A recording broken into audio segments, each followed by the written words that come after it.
Hey parents! You're listening to the Project Parenthood podcast. I'm your host, Dr. Nanika Coor, clinical psychologist and respectful parenting therapist. Each week, I'll introduce you to the same respectful parenting practices that I use to help parents repair and deepen connections with their children. You'll get tips for cultivating more parental self-compassion, more cooperation from your kids, and more joy, peace, and resilience in your relationship with them. In today's episode, I'm talking about how to help your child understand and use manners, politeness, and consideration for other people. Stick around till the end to learn how to respond when your child demands something of you without adding, please. Adults can get really triggered by the fact that their small children aren't picking up on what can seem like obvious social cues.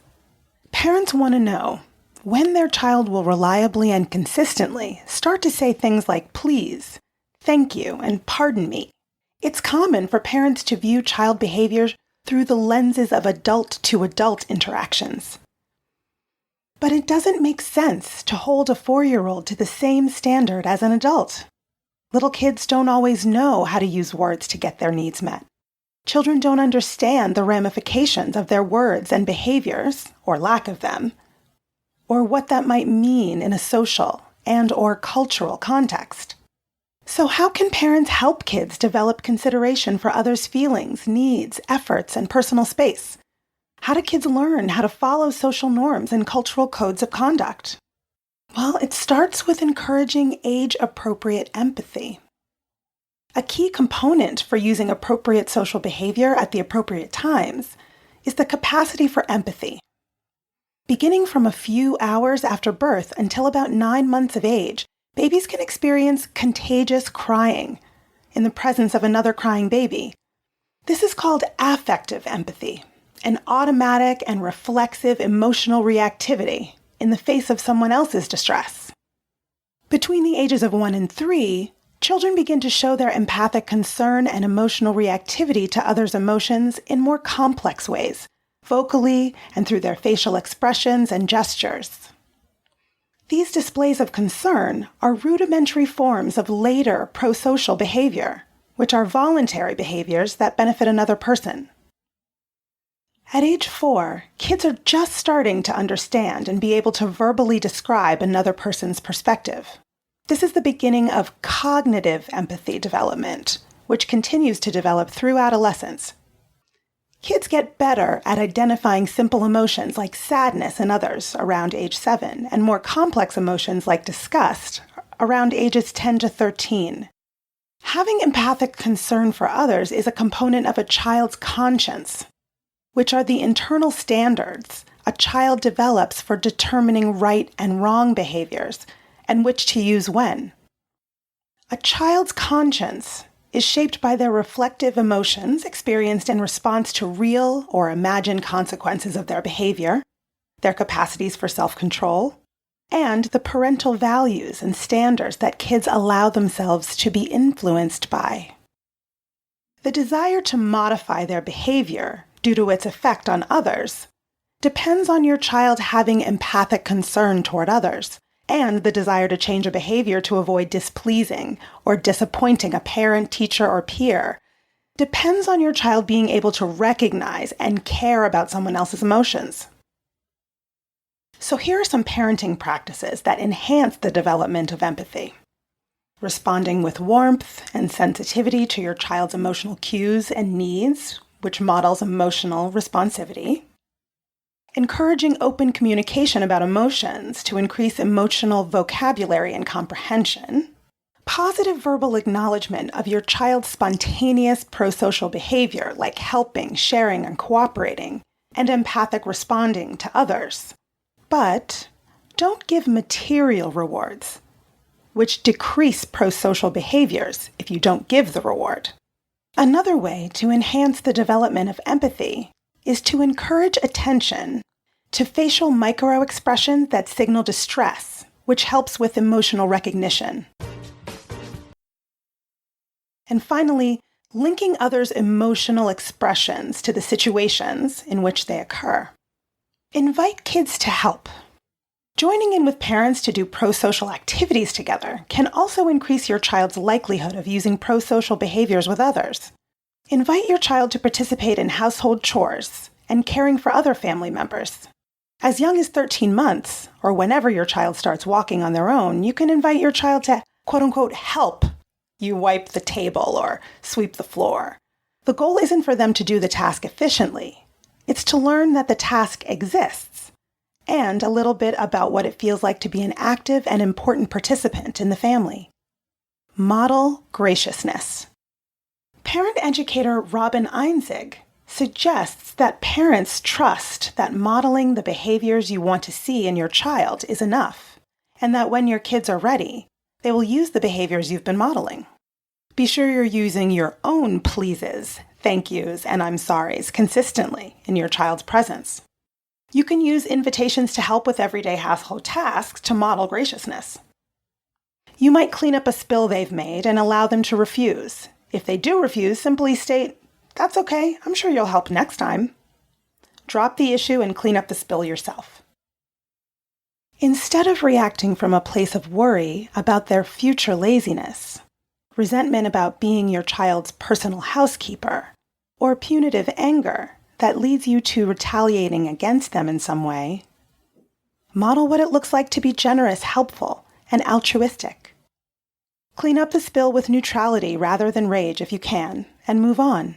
Trust and believe that when your child is ready, they will act in altruistic and helpful ways as well. Explain the social importance and expectation of manners. When you're reading books or consuming other media with your child where someone is using good or bad manners, point it out. Take these opportunities to talk about how a character's manners helped or hindered them socially. Let kids know why you're doing or saying certain things. That manners convey connection, respect, and consideration for others, and shows your friendliness or kindness. This can also be done proactively. Before heading to the playground, you can tell your child that you might run into some neighbors on the way who may say hello to you both, and when people say hello to us, they're expecting that we'll say hello in return. You can ask your child ahead of time if they'd prefer to say hello with their words, a wave, or a high five, or if they'd rather you just say hello. These kinds of conversations give kids a window into someone else's perspective. Share 2 kind things each day. Start a 2 kind things practice with your child.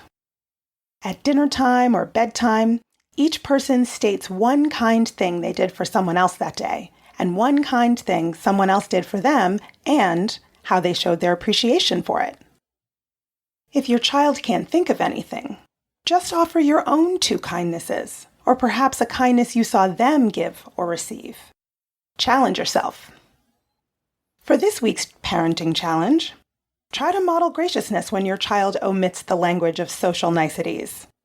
Without shaming your child or withholding something they want until they say the quote-unquote magic words, gently give them a replacement phrase they might use in the future. Here are some examples to get you started. I want milk. You want a glass of milk, please? Sure. Child, to restaurant server. I want lemonade. Parent, to server, with a gentle hand on the child's back. She'd like some lemonade, please. Child, rips open a gift that Auntie has just given them, tosses it aside, and asks for the next gift. Parent, to Auntie, with a gentle hand on the child's back. Thanks so much for the toy, Auntie. Your child accidentally bumps into Sam, who falls down. You, to Sam. I'm so sorry that happened, Sam. Are you okay? You, to your child. You bumped into Sam, and he fell down. That hurt his body, and now he's crying. Let's see what we can do to help him feel better. So try those things and let me know how it goes.